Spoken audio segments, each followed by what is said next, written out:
Hi there, welcome back to Tutorial Money, and I'm going to be continuing the series of maths where we're doing relations and functions. So let's move on. So the next topic is composition of functions and invertible function. So let's see what it means. So composition basically means the combination of two functions, okay? Let's read the definition. So let f be such that a to b and g be such that b to c, where be two functions. Then the composition of f and g, they are two different functions, okay? Denoted by g of f is defined as the function g of f of a to c given by g of f of x is equal to g of f of x, where all the x are coming from capital A. So capital A, B and C are three sets, okay, and f and g are functions, and we call it the composition of these two functions is known as g of f, or you can also tell f of g. So if it is g of f, g of f of x. If it is f of g, then it is f of g of x. So let's see what the invertible function.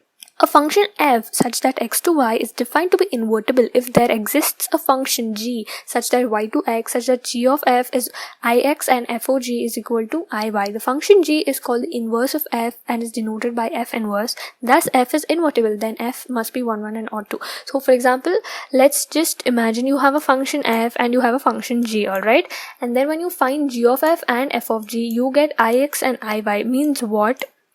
Which is nothing but x and y. If you get x and y respectively, that means they are invertible, okay?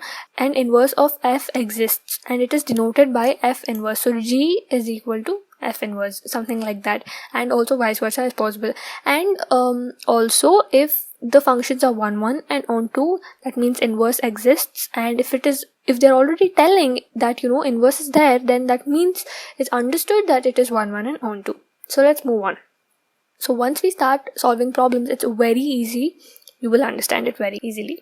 Okay, the first one, let f be such that 1, 2, 3, 2, the set 1, 2 and 5, and g such that 1 to 5 and 2, 1, 2, 3 be given by f is equal to 1, 2, 3, 5 and 4, 1, and g is equal to 1, 3, 2, 3 and 5, 1. Write down g of f. Okay, it's very simple. So you have the function f and you have the function g, where they've given you the relations, okay? It's already given 1, 2, 3, 5, 4, 1, 1, 3, 2, 3 and 5, 1. So let's find g of f. So first, g of f of 1, okay? We are talking with respect to the domains of the function f, okay? So first, g of f of 1, what happens? G of f means g of f of x, right? X here is 1. So first of all, we'll just solve this part, okay? What is f of 1? F of 1 is 2, alright? So that means this is equal to 2. And then we have to find g of 2. So in g, find a domain that has 2. So it is this, right? So 2, for that you get 3. That's all. That is all it is. So similarly, you'll find for this value and this value. So let's see. So g of f of 3, it is 5, and then g of 5 is 1. So you get 1.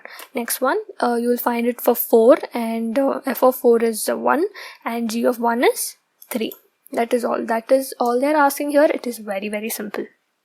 So later you can completely write the g of f, okay? So for 1 you're getting 3, and for 3 you're getting 1, and for 4 you're getting 3. That's all. Let's see this.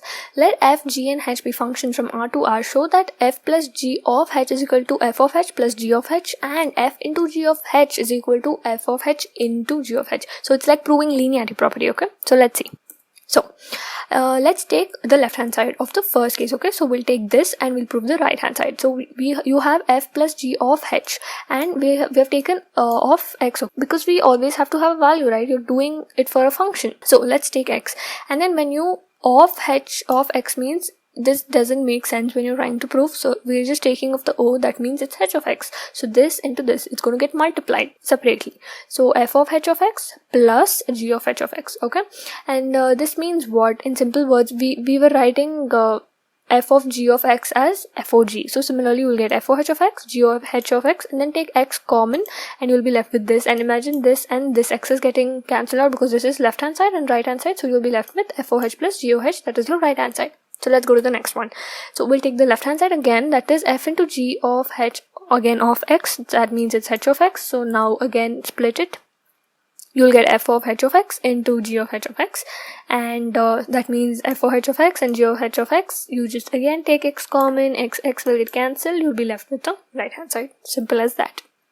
Next one, find g of f and f of g of first case, that is f of x. Here we don't have numbers like that, relations. We are coming to generalized functions. Okay, it's still very simple. Let's see how to do that. So first, to find the g of f, that means g of f of x, right? And that means g of, so what is f of x? It's mod x, so just write mod x here, and then g of mod x. See, for g of x, it's 5x minus 2, the whole mod. So instead of x, wherever you have x, put mod x. That's all. So you already have a mod inside that 5 and you have a x. So instead of the x, you put mod x minus 2. That's all. It's done. So let's see f of g.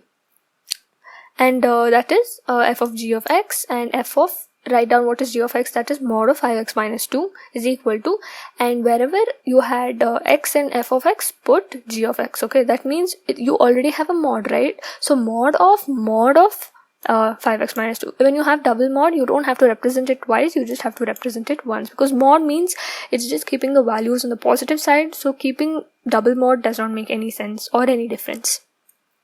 Next one, so find again g of f, that is g of f of x. What is f of x? It's 8x cube, and then g of x, and then g of x is x to the power 1 by 3. So instead of x, you have to substitute 8x cube. So let's see, you have 8x cube whole to the power of 1 by 3.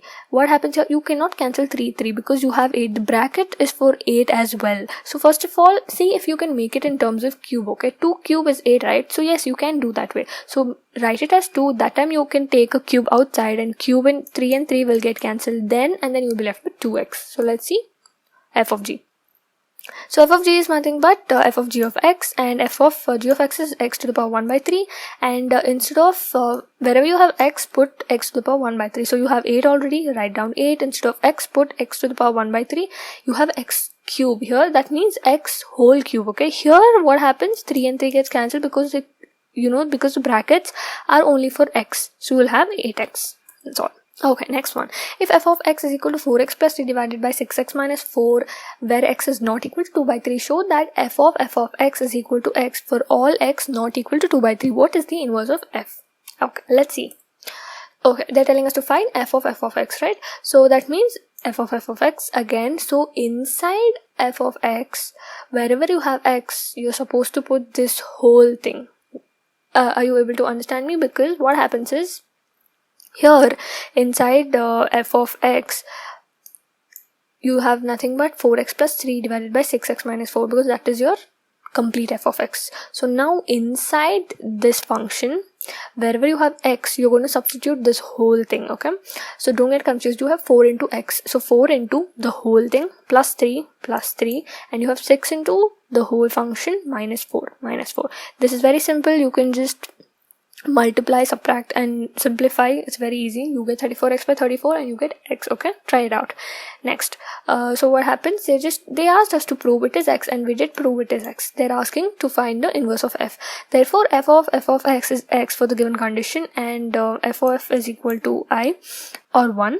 Hence the given function is invertible and the inverse is f. Remember, we learned that you have to get I of x or I of y, then the inverse will exist. So that is nothing but, remember I told you, it's nothing but x and x or y based on what variable is there in the function. So that is what. So if you get something like that, that means the inverse exists. F is itself the inverse of it. Okay, next one, state with reason whether the following functions have inverse. So you have f such that 1 2 3 4 to 10 with f is equal to 1 10 2 10 3 10 4 10. So they're asking us if it has inverse. So we learned that, if the function is 1 1 and on 2, then it is inverse. So basically what you're supposed to do, find if it is 1 1 and on 2 in the basic method, how we did in the beginning of the chapter, just like that. So let's see. So like what I said, for it to have inverse, it should be 1 1 and on 2. So according to the function given here, we have 1 10. That means what? F of 1 is 10, and f of 2 is also 10, f of 3 is also 10, f of 4 is also 10. So it's like many to 1, right? Many elements have a 1 image. So this is not 1 1, right? This is not 1 1. So if it is not 1 1, it does not matter if it is onto or not. It is not inverse. Okay, even if 1 does not satisfy, then it cannot have the inverse. So let's move on. So there are two problems very similar to this. Do try it on your own. Solution will be given in the end.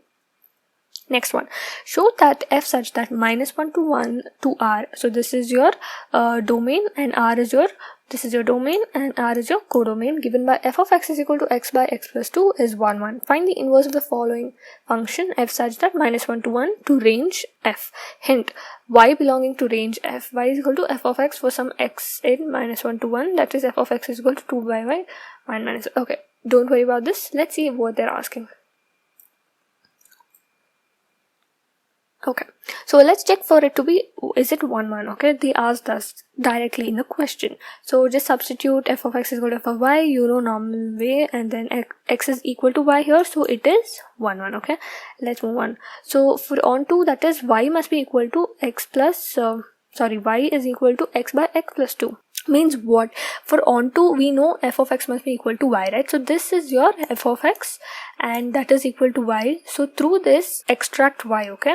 So do cross multiplication, that is y into x plus 2y is equal to x, and then take out x common, you'll get this, and you'll get x as 2y divided by 1 minus y. So now put this inside your f of x, okay? So now checking if y is equal to f of x. So here x is nothing but this.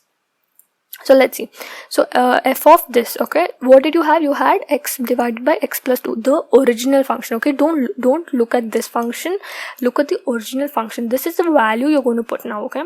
You had x by x plus 2, so wherever you had x, put this whole value. You're doing that, simplify, you get y. So it is onto, that is onto, right? F of x must be equal to y, so it is y. So now, since it is both 1 1 and onto, what will happen? The inverse exists, and that means it is invertible. And inverse of x is nothing but f inverse of y, because f of x is equal to y, right? So if you put x back here, that means it's f of x is equal to y. They've just applied inverse. It's very simple. So that is nothing but 2y divided by 1 minus y. Where y must not be this, you have to mention, okay? It's very important, because what happens is y is 1, 1 minus 1 will be 0, 0 in the denominator is not accepted, you get infinity, which is not valid, so that is why. Okay, so here are the solutions. Pause the video and refer to it. Okay, thank you for watching with Tutori Money, and I'm going to be explaining the remaining problems in the next video. Keep watching. Thank you.